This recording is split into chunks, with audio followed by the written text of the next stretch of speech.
Bonjour à tous. Est-ce que tout le monde nous entend bien? Oui, je pense. Est-ce que sur Facebook, tout marche bien? Ok. Donc, bienvenue à tous à notre session d'information sur le 4e appel à projet du projet Innovi EU for Innovation. Donc, on est ravis d'être avec vous aujourd'hui. Plutôt par là.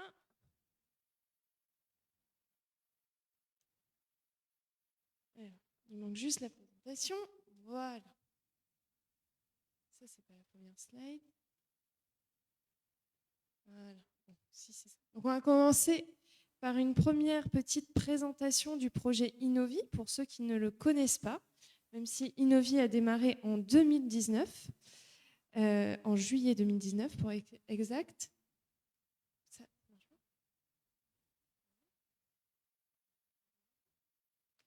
excusez-nous, on est sur les derniers petits réglages. Donc, Innovi, programme d'appui à l'écosystème de l'innovation et de l'entrepreneuriat en Tunisie, projet financé par l'Union européenne et mis en œuvre par Expertise France, qui a démarré donc en juillet 2019 pour un montant total de 14 850 000 €, avec une fin en février 2025. Donc, ce projet, il est maintenant à mi-parcours. On a travaillé essentiellement autour de deux grands axes. Un axe d'appui à l'écosystème. Par écosystème, on entend tous les acteurs qui permettent de contribuer au développement de l'entrepreneuriat et de l'innovation en Tunisie. Donc ça peut aller aussi bien des acteurs de l'éducation vers les acteurs réglementaires, en passant par les acteurs de l'accompagnement. Et un deuxième axe d'appui au gouvernement sur les questions de cadre réglementaire. Donc on a travaillé sur beaucoup de réformes en cours avec le gouvernement dédiées aux startups et aux entreprises innovantes. Donc parmi ces réformes, on travaille actuellement sur l'achat public d'innovation, la mise en place du cadre crowdfunding ou encore la valorisation de l'écosystème à l'international.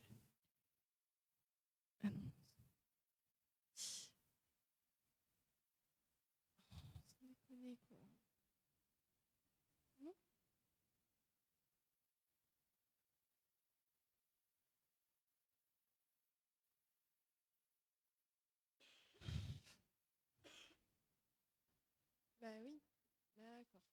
Ok. Donc, on a une partie subvention très importante dans ce projet, puisque depuis le départ, une enveloppe de 8 millions d'euros était dédiée à appuyer tous les acteurs de la société civile dans le domaine de l'entrepreneuriat et de l'innovation, avec plusieurs objectifs. Le premier, c'était de soutenir la structuration de l'écosystème, donc de permettre à plus de structures d'accompagner plus d'entrepreneurs dans les secteurs innovants, mais également à favoriser toute la croissance de ces initiatives sur l'ensemble du territoire tunisien et de se spécialiser dans les secteurs de l'innovation. Donc on a pour cible des incubateurs, des accélérateurs, des organismes de formation, des associations professionnelles notamment, des fondations ou des initiatives du secteur privé. Un petit retour sur nos résultats, puisque donc, nous avons démarré depuis 2019 et comme vous avez pu le voir, c'est notre 4e appel à projet, ce qui veut dire qu'il y en a déjà eu 3. Donc un premier qui a été lancé en 2020 qui visait à appuyer la structuration des incubateurs en Tunisie. Un deuxième qui visait à renforcer l'internationalisation ou tout de moins la projection vers l'international des entreprises innovantes et la mise en place de programmes dédiés à des secteurs technologiques. Et le troisième, qui s'est clôturé il y a moins de 6 mois, qui visait à développer des programmes d'appui à la culture entrepreneuriale en Tunisie. Sur l'ensemble de ces appels, donc 3 appels à projets, nous avons jusqu'à présent 22 structures bénéficiaires pour un total de 4,4 millions d'euros de subventions distribuées. On vous encourage vivement pour comprendre notre pipe de bénéficiaires d'aller sur notre site internet innovi.tn qui présente les fiches projets de tous les projets que nous avons soutenus depuis le début d'Innovi. Donc ce 4e appel à projet, pour nous, c'est un appel à projet de structuration.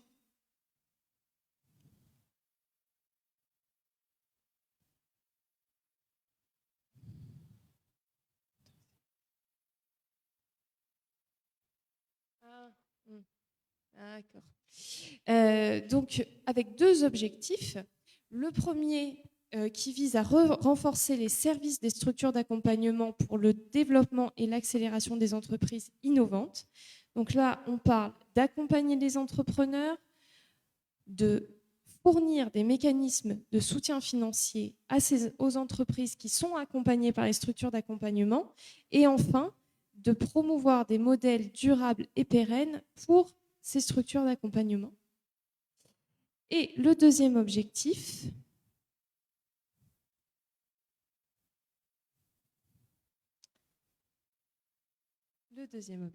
voilà, qui est là, qui vise à l'émergence d'accélération d'entreprises innovantes. Donc sur Innovi, jusqu'à présent, on avait un focus sur les startups. Aujourd'hui, on a décidé de mettre un focus sur toutes les entreprises innovantes. Donc on parle des startups, évidemment, qui se restent dans la cible, mais aussi de toutes les entreprises classiques qui s'orientent vers des projets technologiques. Donc PME, entreprises de taille intermédiaire, sont également dans le scope de cet appel à projet. Les entreprises accompagnées doivent se structurer, doivent accéder à de nouveaux financements et doivent découvrir de nouveaux marchés et s'internationaliser. On a également mis un objectif sur les nouveaux partenariats stratégiques. Donc vous l'aurez compris, les objectifs de cet appel à projet sont vraiment de structurer des initiatives d'accompagnement, de leur permettre de se pérenniser dans le temps, tout en accompagnant des entreprises dans le cadre du projet financé.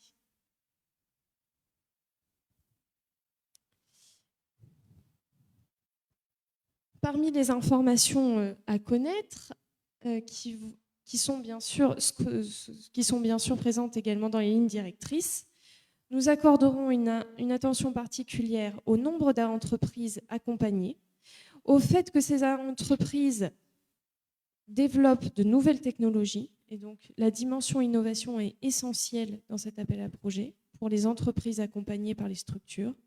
Et enfin, nous avons mis un critère de soutien financier obligatoire de minimum 25% du montant total du budget du projet proposé.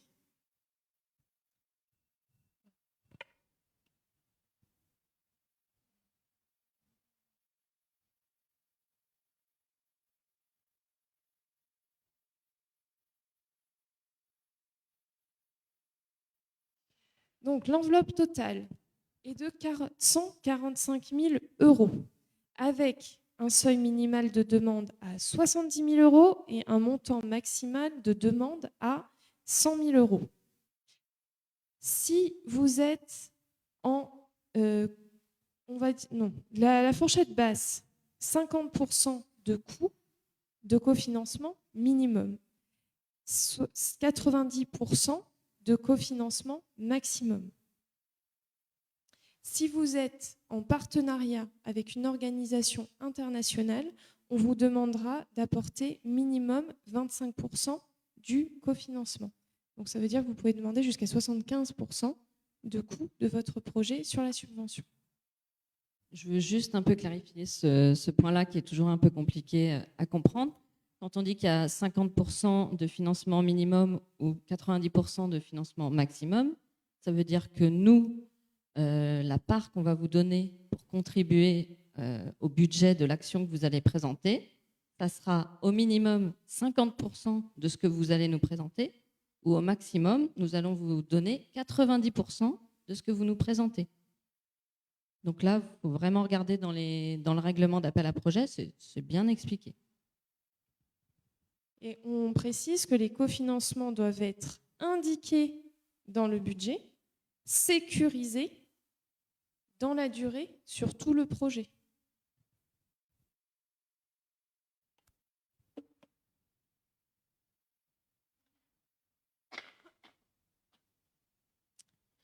Donc Clara vous a présenté les grands objectifs de ce règlement d'appel à projet. Moi, je vais un petit peu vous présenter plus l'aspect un peu plus technique des critères d'éligibilité, des actions qui sont éligibles, de ce que vous allez vraiment nous présenter. Donc, on va commencer par l'éligibilité du demandeur du demandeur chef de file et des partenaires. Donc l'éligibilité, ça veut dire donc, qui peut nous soumettre un dossier de candidature. Donc il y a évidemment plusieurs critères qui sont à respecter. Il faut être une personne morale, il faut être établi en Tunisie, enfin je ne les fais pas dans l'ordre, hein. Il ne faut pas avoir de but lucratif dans l'action que vous développez. Ce n'est pas une action que vous développez pour renforcer le chiffre d'affaires que vous allez faire. Il faut appartenir à certaines catégories, disons, d'entités légales, de structuration légale. En vrac, les associations, les EPNA, les opérateurs du secteur public qui ont une autonomie de gestion suffisante pour pouvoir gérer la subvention. Il faut évidemment, faut pas être un intermédiaire. Ça veut dire qu'il faut soi-même prendre en charge l'opérationnalisation de l'action. Ça veut dire que c'est vous qui devez mettre en œuvre l'action.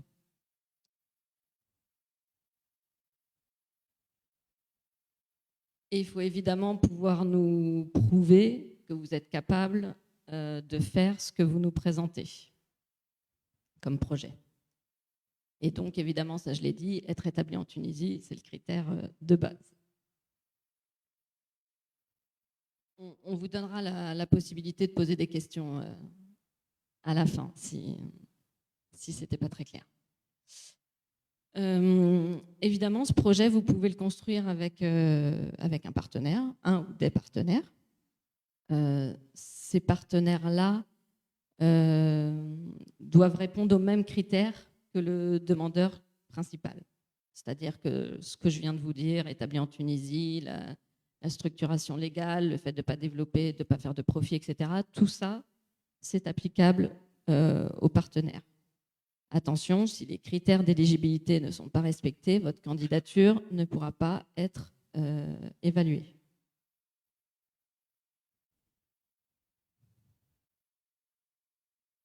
Oui, alors pour les partenaires étrangers, si vous vous associez donc avec une structure étrangère, il faut évidemment que ça soit dans un but précis, enfin que ça réponde à un critère précis, que ça vous aide dans un aspect spécifique de votre projet et que ça soit démontré pour contribuer à la connexion de votre projet à d'autres écosystèmes ou que ça vous aide à renforcer votre capacité en tant que partenaire local. Juste pour préciser, les organisations étrangères ne sont pas éligibles en chef de file. Elles sont éligibles qu'en tant que partenaires. Oui, on n'a pas eu de soucis jusque-là, je pense que c'était clair. C'est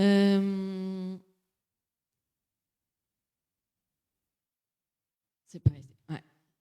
Donc c'est ce que je vous disais tout à l'heure, c'est que les partenaires ils participent à la définition et à la mise en œuvre de l'action. Donc ça veut dire qu'ils vont être là pour écrire le projet et donc pour signer le projet avec vous dans votre demande, dans votre dossier de candidature. Donc les mêmes critères d'éligibilité s'appliquent.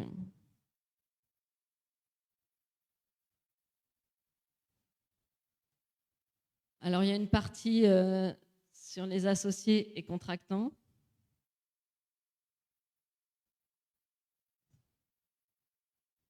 Alors je continue, malgré les aléas techniques. Les associés et les contractants ne sont ni des demandeurs ni des partenaires, par définition. Et donc, ils n'ont pas signé votre dossier de candidature. Ce sont des personnes qui ne bénéficieront pas de la subvention, mais qui peuvent vous aider à mener à bien votre action dans le cadre d'une action plus globale. Vous pouvez identifier quelqu'un qui travaille sur le même objectif que vous et avec lequel vous vous associez, parce que ça renforcera l'impact que vous aurez dans votre projet. Donc, évidemment, ils ne bénéficieront pas de la subvention, donc ils n'ont pas à remplir les critères d'éligibilité et ils ne signent rien dans le cadre de la demande. Alors, les contractants, ce sont des c'est les personnes à qui vous pouvez attribuer des marchés, donc les bénéficiaires et leurs partenaires, c'est-à-dire vous et votre partenaire, vous ne pouvez pas être contractant. Ça veut dire que vous ne pouvez pas vous identifier comme récipiendaire de marché. Et les contractants sont évidemment soumis à des règles de choix et des conditions de sélection.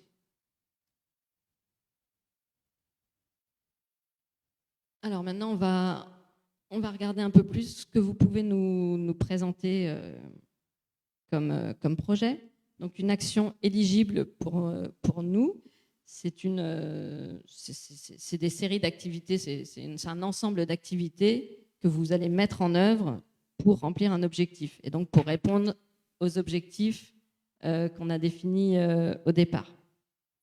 Donc on a posé certaines conditions. L'action que vous allez nous présenter sera sur une durée de 8 à 11 mois maximum. 8 mois minimum, 11 mois maximum. Alors, on a mis des exemples d'activités, mais c'est encore un peu plus complet sur les lignes directrices qui sont en ligne. Ça peut être, donc évidemment, la mise en œuvre de programmes d'accompagnement pour les entrepreneurs, donc de leur création à leur développement, ça dépend de ce que vous avez déjà de mise en place. Ça peut être des formations, des échanges de bonnes pratiques, des renforcements de capacités. Il y a mille et une. Enfin, soyez créatifs. On n'attend pas quelque chose de préconçu. C'est à vous de nous soumettre ce qui vous paraît pertinent. Donc, évidemment, une action éligible pour cet appel à projet, c'est une action qui va répondre aux deux objectifs qu'on a évoqués en première partie, c'est-à-dire une action qui va renforcer des services d'accompagnement déjà en place et une action qui va renforcer le création ou le développement d'entreprises innovantes en Tunisie, évidemment. Donc, on a également mis une indication dans ce règlement d'appel à projet, c'est que 25% du budget que vous allez nous présenter au minimum doit aller vers du soutien financier pour des tiers. Le soutien financier pour des tiers, ça veut dire que vous allez recevoir une subvention et que vous allez dire un quart de cette subvention va aller directement à mon bénéficiaire final, qui sera des entrepreneurs. Ce soutien financier, donc au maximum, ça pourrait être 10 000 €, ce qui est vraiment déjà par tiers, donc 10 000 € par entreprise accompagnée au maximum, et donc au minimum 25% de votre budget de l'action que vous allez nous présenter. Évidemment, on ne vous demande pas de nous faire un projet qui ne consisterait qu'en du soutien financier. Ça veut dire que vous n'allez pas nous dire je veux bien que vous nous donniez 80 000 € et je vais tout distribuer à mes entreprises. Ce n'est pas ça qu'on attend. C'est vraiment un programme entier d'accompagnement dont le soutien financier fait partie. Évidemment, ce soutien financier est très évalué et très encadré, donc il faut qu'on puisse, sur le dossier de candidature que vous allez rédiger, qu'on puisse déjà voir ce que vous prévoyez comme processus de sélection et d'octroi pour savoir à qui vous allez donner cette enveloppe financière.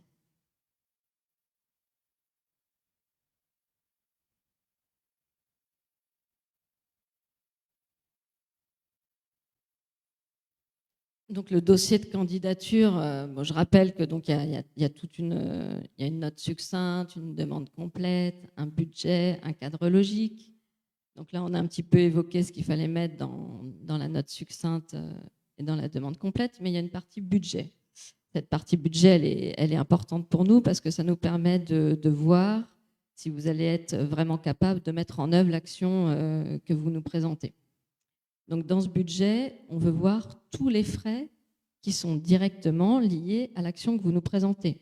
Donc, ce que nous, on va financer et ce que vous allez financer. Parce que vous vous souvenez qu'au maximum, on va financer 90% de votre action. Donc, on veut voir la totalité de ce que vous allez mettre en place. Ce sont des coûts réels, c'est-à-dire que pour chaque ligne du budget correspond à une dépense.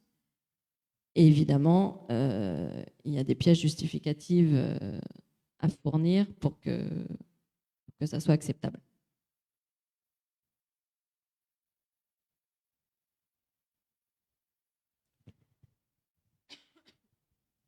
Dans ce budget, vous verrez, il y a plusieurs rubriques. Il y a une rubrique ressources humaines, une rubrique voyage, une rubrique bureau, autres coûts, équipements, etc. Il y a aussi des coûts indirects. C'est une proportion de votre budget qui vous est octroyée pour la mise en œuvre du budget, et c'est à hauteur de maximum 7%. Vraiment maximum, parce que sur un budget à maximum 100 000 euros, 7%, c'est déjà énorme. Évidemment, la contrepartie de ces coûts éligibles, c'est qu'il y a des coûts inéligibles. Ça veut dire que ce sont des coûts que nous n'accepterons pas dans la subvention. Par exemple, des coûts de double financement, c'est-à-dire une action que vous avez déjà financée auprès de quelqu'un d'autre et que vous voulez être financé sur notre subvention, ça ne sera pas possible. Évidemment, vous ne pouvez pas acheter de terrain avec la subvention. Évidemment, vous ne pouvez pas régler vos dettes avec la subvention, etc., etc. La perte de change, évidemment, c'est pareil. La TVA, également, c'est pareil. Elle est inéligible sur notre projet. Alors, concrètement, comment ça se passe tout ça? Alors, concrètement, je vous conseille, si vous êtes intéressé par cet appel à projet, de profiter de cette période de Ramadan et de vous y mettre tout de suite. Parce que nos projets, si vous les avez déjà regardés un petit peu, c'est exigeant. C'est exigeant, vraiment, c'est exigeant. Donc, il faut prendre son temps, il faut travailler en équipe pour le faire et il faut commencer tout de suite. Il ne faut pas attendre les dernières dates.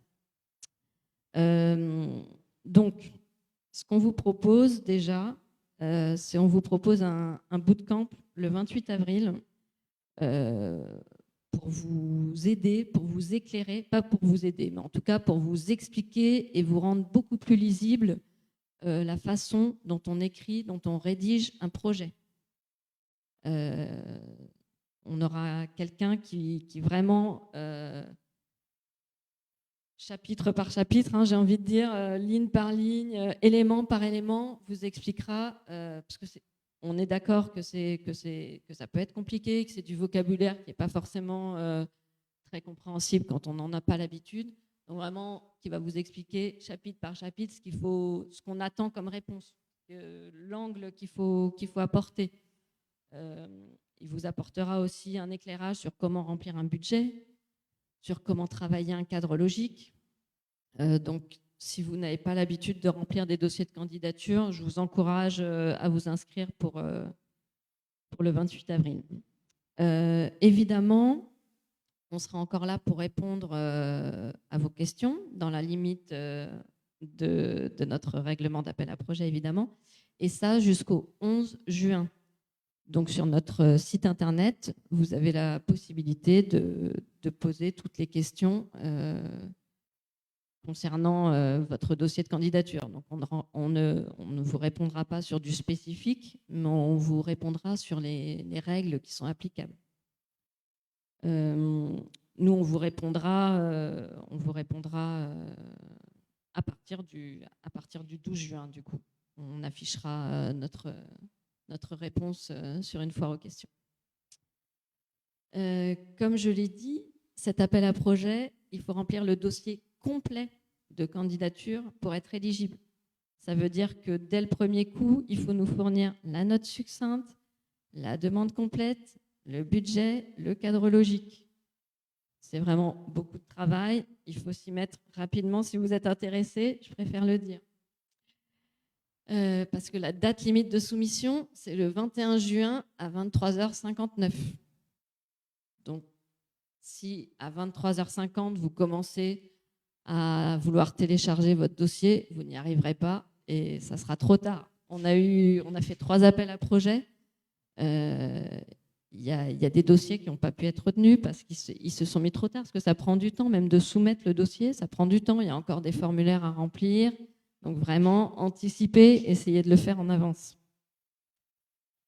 Après, concernant l'évaluation de tout ça, nous, on va essayer de se mobiliser suffisamment, même cet été, pour pouvoir avancer rapidement. Donc, on espère vous donner les résultats sur l'évaluation de la note succincte en juillet. Donc, ça veut dire qu'en juillet, vous saurez si vous êtes, pour une première fois en tout cas, shortlisté dans notre évaluation et si on va regarder votre demande complète. Et en septembre, on aura regardé les dossiers entiers des shortlistés et normalement, on vous annonce les résultats avec évidemment un petit jury pour finir cette sélection et cette évaluation. Et donc, on espère pouvoir signer les premiers contrats avant la fin d'année 2023.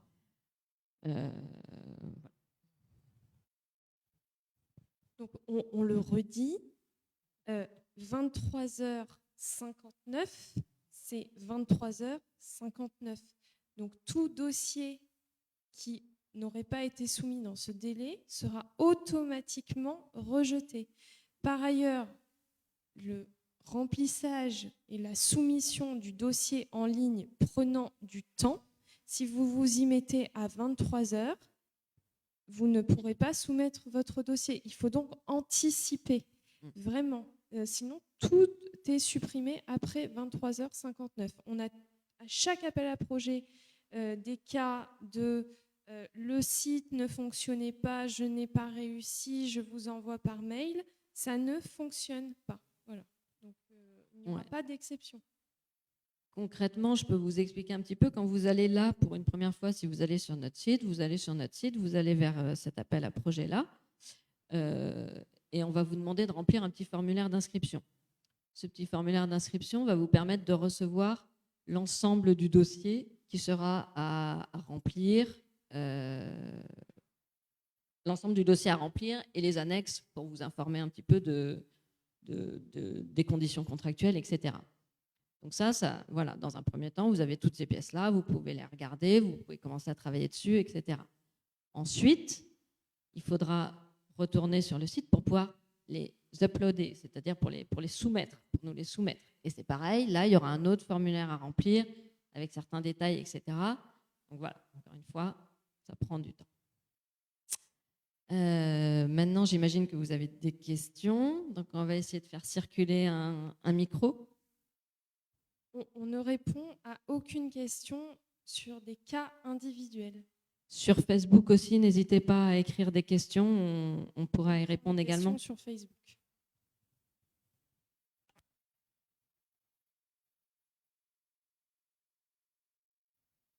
Pas de questions, mais on a été vraiment très clair.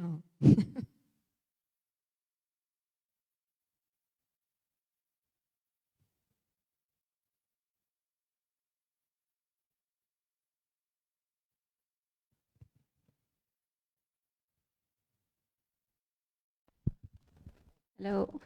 Okay. Can I ask in English? Okay. For the auto financing, can we do it for the 10% remaining that is asked to be financed by another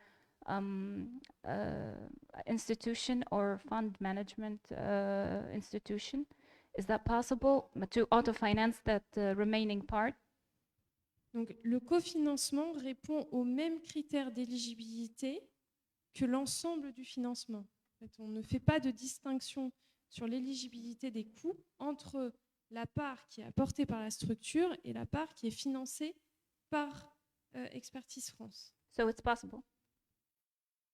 Je ne peux pas vous répondre précisément. Je peux juste vous rappeler que les coûts éligibles doivent être apportés par la structure demandeur, chef de file ou partenaire. Donc c'est cette structure-là qui apporte le cofinancement. Et ce cofinancement doit répondre aux mêmes règles d'éligibilité que l'ensemble des autres coûts que vous demandez. Okay, thank you.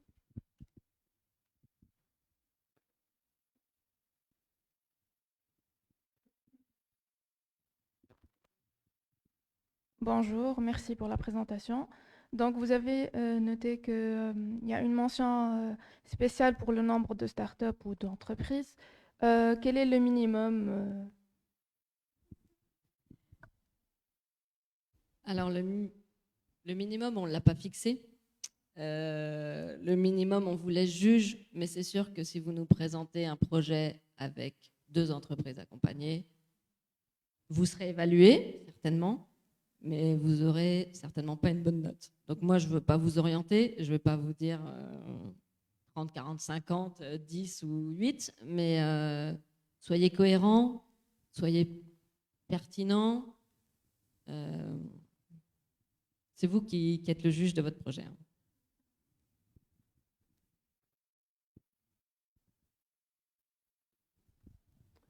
Bonjour, merci pour votre présentation assez claire et fluide. J'ai une question par rapport à la personne morale, le nombre d'années d'existence. Est-ce qu'il y a un minimum d'années d'existence ou...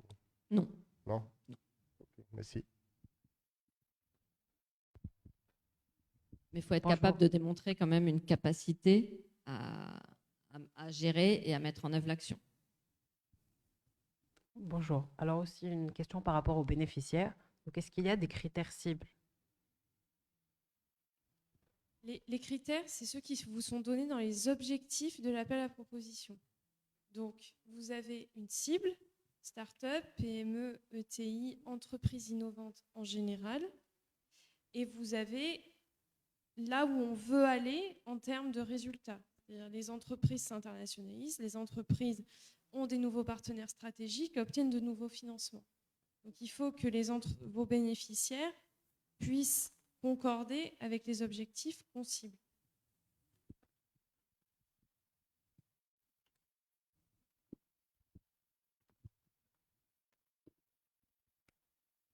Bonjour. Alors ma question c'est si une entreprise a déjà commencé un projet avec Expertise France, est-ce que son éligibilité reste quand même acceptable ou pas? Nous n'avons pas fixé de critères d'éligibilité là-dessus. Par contre, vous verrez dans les lignes directrices que le cofinancement ne peut pas être apporté sur des fonds Expertise France ou Union européenne.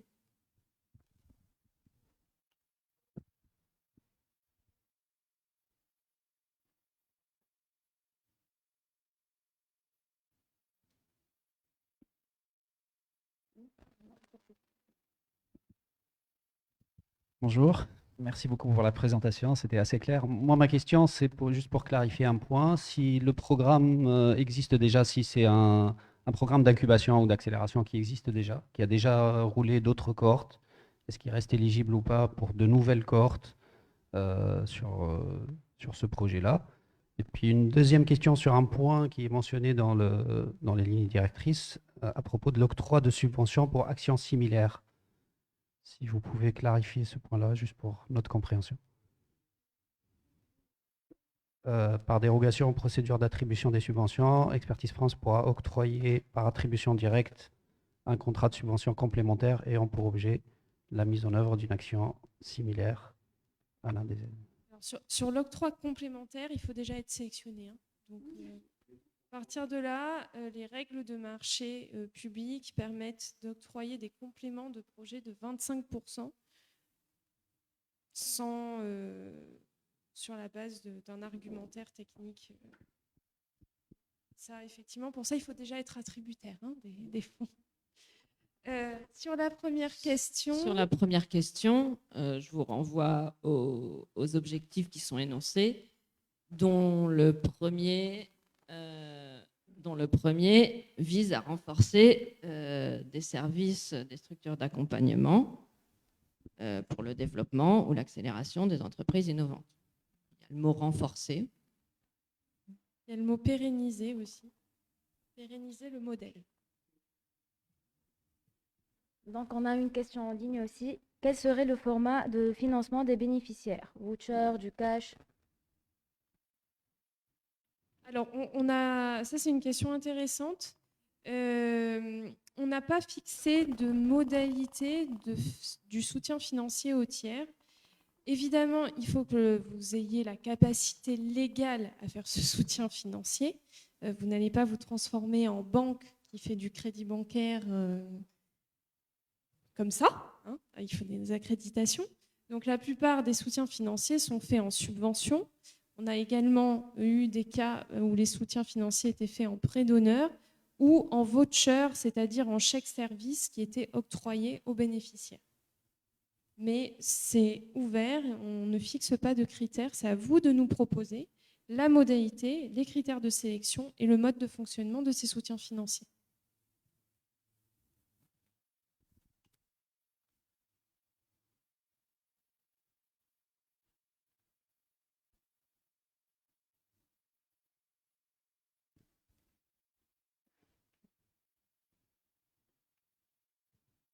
Question ?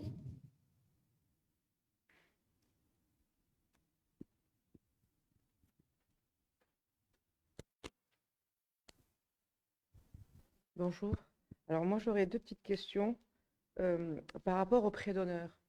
Alors dans le cas où on fait des prêts d'honneur, est-ce qu'on doit inclure dans la demande complète ou dans la note succincte l'exit stratégie? Doit-on la mettre en valeur ou bien en parler?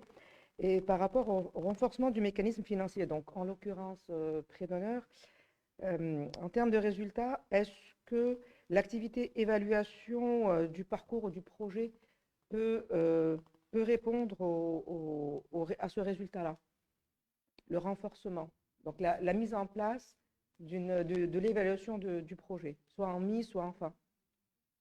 Alors, pour la deuxième question, dans les objectifs qu'on a présentés, dans l'objectif 2, c'est clairement écrit, les entreprises accompagnées accèdent à de nouveaux financements et renforcent leur modèle d'affaires. Donc, je pense que effectivement, c'est important d'avoir tout le parcours qui va avec. Ensuite, sur la stratégie d'exit, pour le PH, évidemment, quand on parle de soutien financier à des tiers, de processus de sélection, de processus d'octroi, etc., ça va jusqu'au bout du financement. Donc évidemment, pour le prêt d'honneur, c'est intéressant pour nous de savoir quelle sera la pérennité du mécanisme financier qui est mis en place.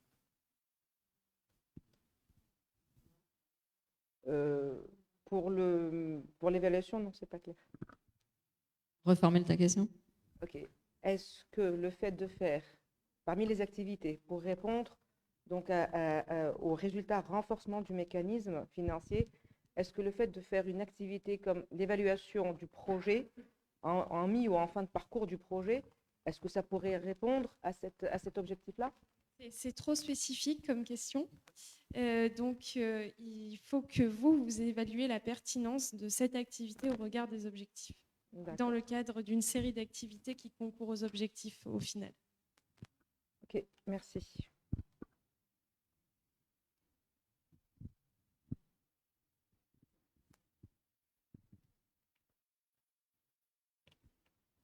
Si plus de questions, je précise qu'une fois que nous coupons les micros et que nous arrêtons la présentation, nous ne répondons à aucune question.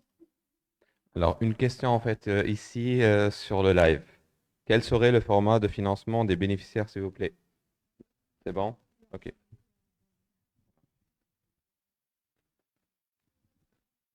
Donc les dernières chances sont maintenant. La prochaine chance, 28 avril, lors du bootcamp, mais où c'est évidemment qu'une explication du dossier. Donc,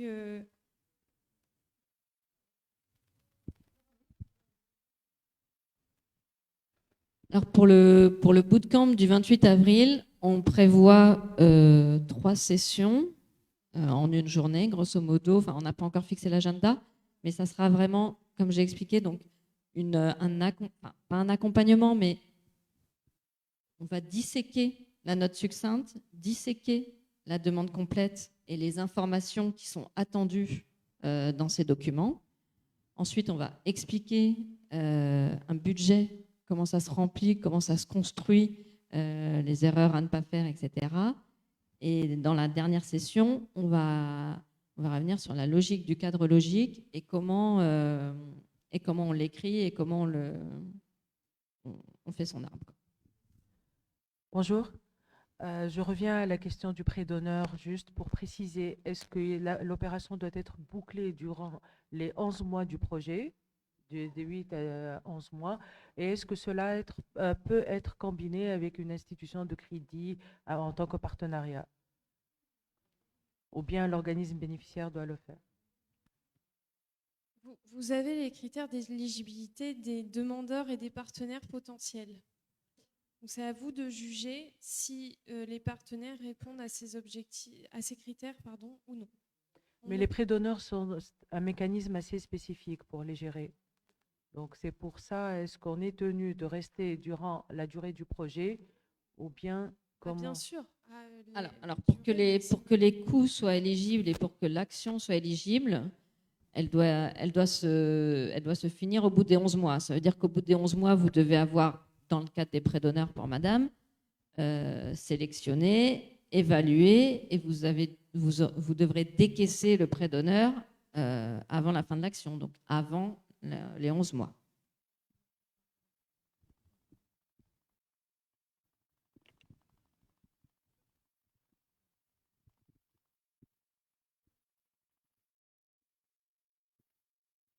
Bon, donc s'il n'y a plus de questions, je reprécise que nous ne répondons à aucune question après que les micros soient coupés. Et donc, je vous remercie tous. On vous souhaite comment dire, un bon dossier. Un bon dossier. Surtout, ne sous-estimez pas le travail que cela demande. Voilà. Et pour tous ceux qui s'inscrivent au bootcamp, il y aura un lien d'inscription. Ah, il y a une dernière. Sorry. C'est vraiment la dernière. One final question, yes. Can you just explain a bit more about the criteria for the other investor, the 10%? Just the general criteria. C'est les mêmes que le demandeur principal. Ce sont les mêmes critères. Thank you. Merci beaucoup.